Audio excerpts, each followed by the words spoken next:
नमस्कार दोस्तों, स्वागत है आपके अपने चैनल झारखंड जीके में। दोस्तों, आज के इस वीडियो में हम लोग दुनिया के सबसे मशहूर हीरे कोहिनूर की बात करेंगे। तो चलिए स्टार्ट करते हैं। फ्रेंड्स, स्टार्ट करने से पहले अगर आप हमारे चैनल पर हैं, चैनल को सब्सक्राइब कर लेंगे, बेल आइकन को प्रेस कर लेंगे। तो चलिए स्टार्ट करते हैं दुनिया के सबसे मशहूर हीरे कोहिनूर की कहानी। बात 29 मार्च 1849 की है। किले के बीचों बीच स्थित शीश महल में 10 साल के महाराजा दिलीप सिंह को लाया गया।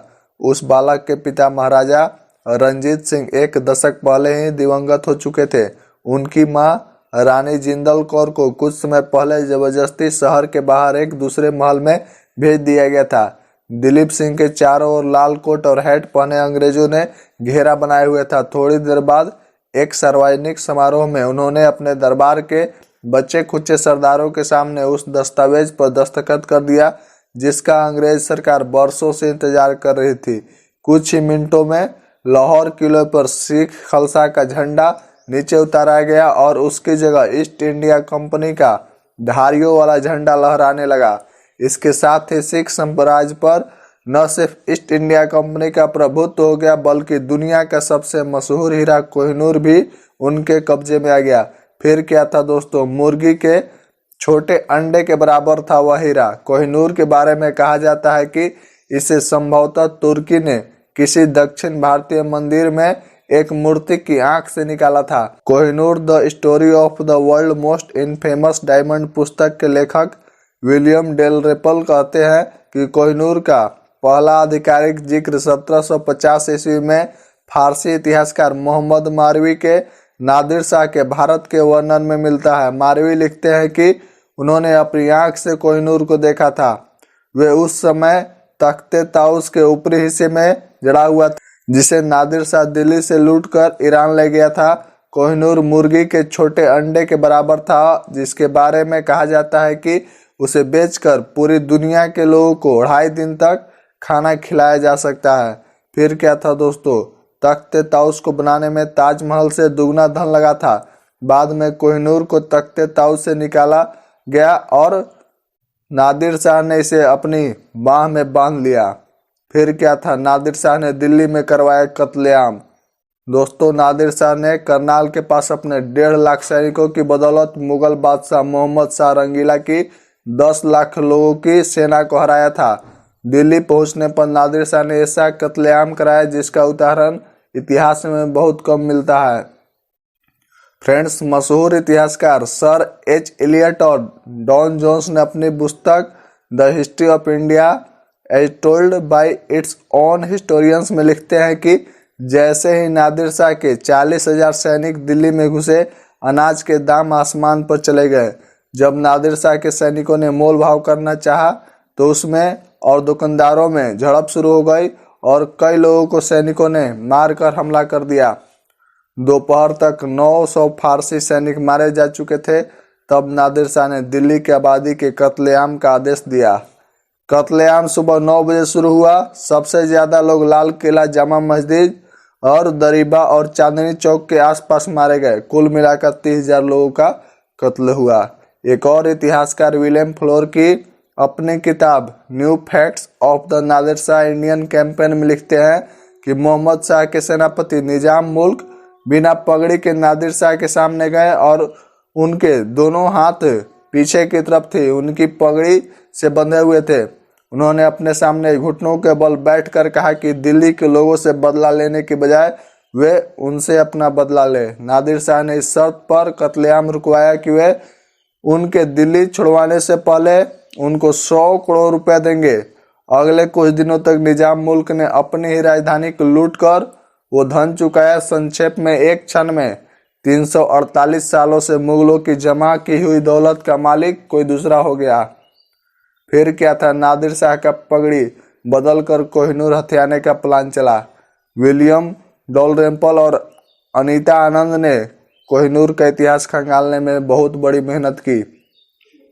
डॉलरेपन कहते हैं कि मैंने मुगल रत्नों के विशेषज्ञों से बातचीत कर अपने शोध की शुरुआत की।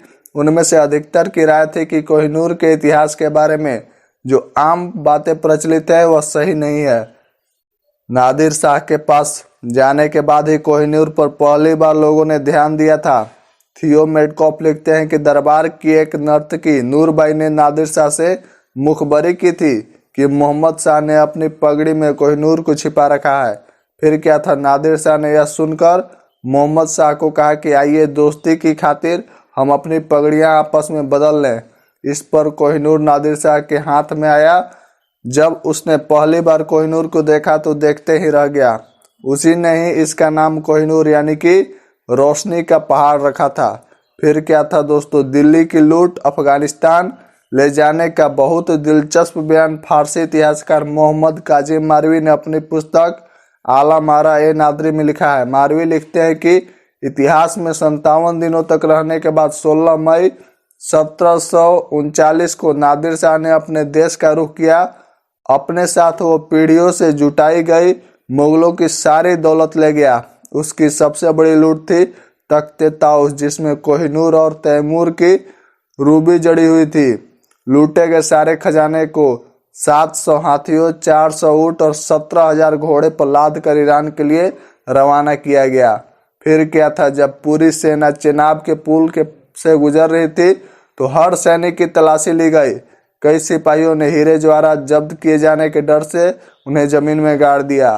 कुछ ने तो उन्हें इस उम्मीद में नदी में फेंक दिया कि वह बाद में आकर उन्हें नदी के तली से उठाकर वापस ले जाएंगे। फिर क्या था दोस्तों, 1813 में कोहिनूर महाराजा रंजीत सिंह के पास, नादिर शाह के पास भी कोहिनूर बहुत दिनों तक नहीं रह पाया। उसकी हत्या के बाद यह हीरा उसके अफगान अंग संरक्षक अहमद शाह अब्दाली के पास चला गया और कई हाथों से होते हुए 1813 में महाराजा रंजीत सिंह के पास पहुंचा। भारत के राष्ट्रीय अभिलेखागार में रखे वृत्तांत में बताया गया है कि महाराणा रंजीत सिंह कोहिनूर को दिवाली, दशहरे और बड़े त्योहार के मौके पर अपनी बाह में बांध कर निकलते थे। जब भी कोई ब्रिटिश अफसर उनके दरबार में आता था तो उसको यह हीरा खास तौर पर दिखाया जाता था। जब भी वह मुल्तान, पेशावर या दूसरे शहरों के दौरे पर जाते थे, कोहिनूर उनके साथ जाता था। फिर क्या था, एंग्लो सिख लड़ाई में अंग्रेज की जीत के बाद कोहिनूर उनके हाथ लगा। 1839 में रंजीत सिंह की मृत्यु हुई और कड़े संघर्ष के बाद 1843 ईस्वी में 5 वर्षीय दिलीप सिंह को पंजाब का राजा बनाया गया। लेकिन दूसरे एंग्लो सिख युद्ध में अंग्रेज की जीत के बाद उनके साम्राज्य और कोहिनूर पर अंग्रेजों का कब्जा हो गया। दिलीप सिंह को उसकी मां से अलग कर एक अंग्रेज दंपति के साथ रहने के लिए फतेहगढ़ किले भेज दिया गया। लॉर्ड डलहौजी खुद कोहिनूर लेने लाहौर आए थे। वहां के तोशो खाने से हीरे निकलवा कर डलहौजी के हाथों में रखा गया। उस समय उसका वजन लगभग 190.3 कैरेट। लॉर्ड डलहौजी ने कोहिनूर को पानी के जहाज मेडियाक से महारानी विक्टोरिया को भेजने का फैसला किया। उस जहाज के रास्ते में कई परेशानियों का सामना करना पड़ा। कोहिनूर ले जाने वाला जहाज मुसीबतों में फंस गया। Kohinoor the story of world's most information diamond की सह-लेखिका अनीता आनंद बताती है, जब कोहिनूर को जहाज पर चढ़ाया गया था तो जहाज के चालकों को इसकी भनक भी नहीं पड़ने दी गई थी कि वे अपने साथ क्या ले जा रहे हैं।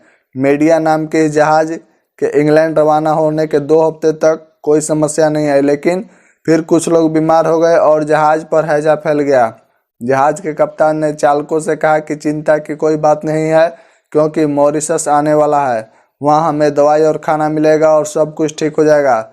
लेकिन जब जहाज मॉरिशस पहुंचने वाला था, वहां के लोगों तक जहाज पर बीमार लोगों के बारे में खबर पहुंची। उन्होंने धमकी दी, अगर जहाज उनके तट पर भी पहुंचा तो उसे तोपों से उड़ा देंगे। जहाज दल, जो हैजा फैलने से बहुत मुश्किल में आ गया था, यही मानता था कि वो किसी तरह इंग्लैंड पहुंच भर जाए। रास्ते में उन्हें एक बहुत बड़े समुद्री तूफान का भी सामना करना पड़ा, जिसने करीब करीब जहाज के 2 हिस्से में तोड़ दिया।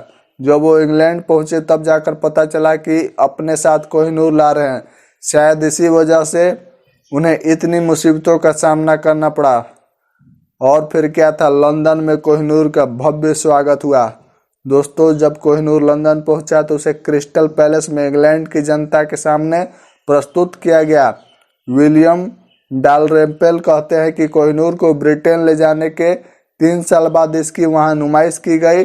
द टाइम्स ने लिखा कि लंदन में सबसे पहले लोगों ने इसका इतना बड़ा जमावड़ा कभी नहीं देखा था। प्रदर्शनी जब शुरू हुई तो लगातार बूंदाबांदी हो रही थी।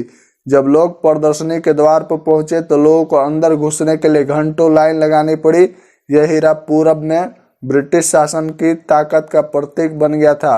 ब्रिटेन की फौजी ताकत के बढ़ते असर को भी यह दिखा रहा था। फिर क्या था दोस्तों, दिलीप सिंह ने कोहिनूर रानी विक्टोरिया को भेंट किया। इस बीच फतेहगढ़ किले में रह रहे महाराजा दिलीप सिंह ने लंदन जाकर महारानी विक्टोरिया से मिलने की इच्छा प्रकट की। रानी इसके लिए तैयार भी हो गई। वहीं पर दिलीप सिंह ने रानी विक्टोरिया के पास रखे कोहिनूर हीरे उन्हें भेंट किया। अनीता आनंद बताती है कि रानी विक्टोरिया को हमेशा बुरा लगता था कि उनकी हुकूमत ने एक बच्चे के साथ क्या किया था।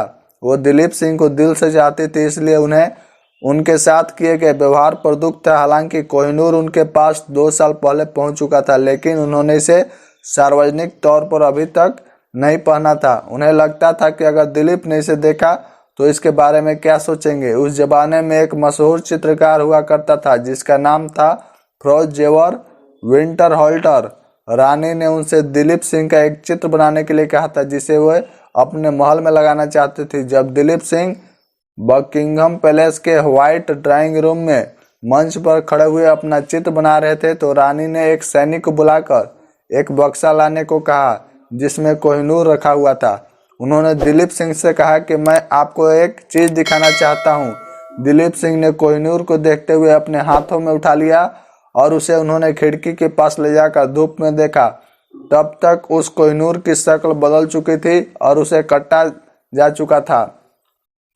फिर क्या था दोस्तों, अब वो भी कोहिनूर नहीं रह गया जिसे दिलीप सिंह उस समय पहना करते थे जब वे पंजाब के महाराजा हुआ करते थे। थोड़ी देर तक कोहिनूर को देखने के बाद दिलीप सिंह ने महारानी से कहा कि यार मेजेस्टी, मेरे लिए यह सम्मान की बात है कि मैं यह हीरा आपको तोहफे में दे रहा हूँ। विक्टोरिया ने वो हीरा उनसे लिया और अपनी मृत्यु तक लगातार इसे पहने रखा।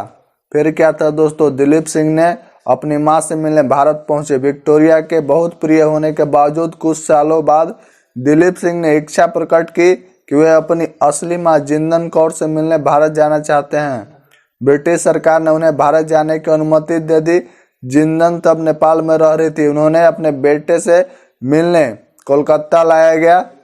अनीता आनंद बताती है कि दिलीप वहां पहले ही पहुंच चुके थे। रानी जिंदल कौर उनके सामने लाया गया और जिंदन ने कहा कि वे अभी तक उनके साथ नहीं छोड़ेगी। फिर क्या था दोस्तों, वे जहां भी जाएंगे वे उनके साथ जाएंगी। उस समय तक जिंदल अपनी आंखों की रोशनी खो चुकी थी। उन्होंने जब दिलीप सिंह के सिर पर हाथ फेरा तो उनको झटका लगा कि उन्होंने अपने बाल कटवा दिए हैं। दुख में उनकी चीख निकल गई। उसी समय कुछ सिख सैनिक ओपियम वार में भाग लेकर चीन से वापस आ रहे थे। जब उन्हें पता चला कि जिंदल कलकत्ता पहुंची हुई है तो वे स्पेंस होटल के बाहर पहुंचकर जहां जिंदल अपने बेटे दिलीप से मिल रही थी उन्होंने जोर जोर से नारे लगाना शुरू कर दिया, बोलो सो निहाल, सत श्री अकाल। इसे घबराकर अंग्रेज ने दोनों माँ बेटे को पानी के जहाज पर बैठाया और इंग्लैंड के लिए रवाना कर दिया। फिर क्या था दोस्तों, दिलीप सिंह का रानी विक्टोरिया से हुआ मन खट्टा। दिलीप सिंह रानी विक्टोरिया से धीरे धीरे उनके खिलाफ होते चले गए। उन्हें लगा कि उन्होंने उनके साथ बेइंसाफी की है। इसके बाद ये बात भी घर गई कि उन्होंने अपने पुराने साम्राज्य को दोबारा जीतेंगे। वे भारत के लिए रवाना हुए लेकिन अदन से आगे नहीं बढ़ पाए। 21 अप्रैल 1886 को उन्हें और उनके परिवार को पोर्ट सईद में गिरफ्तार कर लिया गया। बाद में उन्हें छोड़ा गया लेकिन उनका सब कुछ छीन लिया गया और 21 अक्टूबर 1893 को पेरिस के एक बहुत मामूली होटल में उनकी लाश मिली। उस समय उनके साथ उनके परिवार का कोई शख्स मौजूद नहीं था। इसके साथ ही महाराजा रंजीत सिंह का वंश हमेशा के लिए खत्म हो गया। फिर क्या था दोस्तों, अब बात होती है कोहिनूर। कोहिनूर कहाँ मौजूद है? तो फ्रेंड्स आपको बता देना चाहता हूँ कि कोहिनूर टावर ऑफ लंदन में मौजूद है। विक्टोरिया, महारानी विक्टोरिया के बाद उनके बेटे महाराजा एडवर्ड सप्तम ने कोहिनूर को अपने ताज में नहीं लगाया लेकिन उनकी पत्नी महारानी अलेक्जेंड्रा ने ताज में कोहिनूर को जगह दी। कोहिनूर के साथ एक अंधविश्वास फैल गया कि जो कोई पुरुष उसके हाथ लगाएगा वह उसे बर्बाद कर देगा, लेकिन महिलाओं को इसे पहनने में कोई दिक्कत नहीं थी। फिर क्या था, बाद में भावी राजा जॉर्ज पंचम की पत्नी राजकुमारी मेरी ने भी उसे अपने ताज के बीच में पहना। लेकिन इसके बाद महारानी एलिजाबेथ द्वितीय ने कोहिनूर को अपने ताज में जगह नहीं दी और आजकल दुनिया का यह सबसे मशहूर हीरा टावर ऑफ लंदन के जेवेल हाउस में रखा हुआ है। तो फ्रेंड्स, हमें उम्मीद है कि आपको समझ में आ गया होगा कहानी दुनिया के सबसे मशहूर हीरे कोहिनूर की। आप इस वीडियो को अपने दोस्तों तक अवश्य शेयर करके उन्हें भी इन्फॉर्म कर देंगे। तो चलिए दोस्त, अभी के लिए बस इतना ही। मिलते हैं नेक्स्ट वीडियो में, तब तक के लिए बहुत बहुत धन्यवाद। जय हिंद, जय भारत।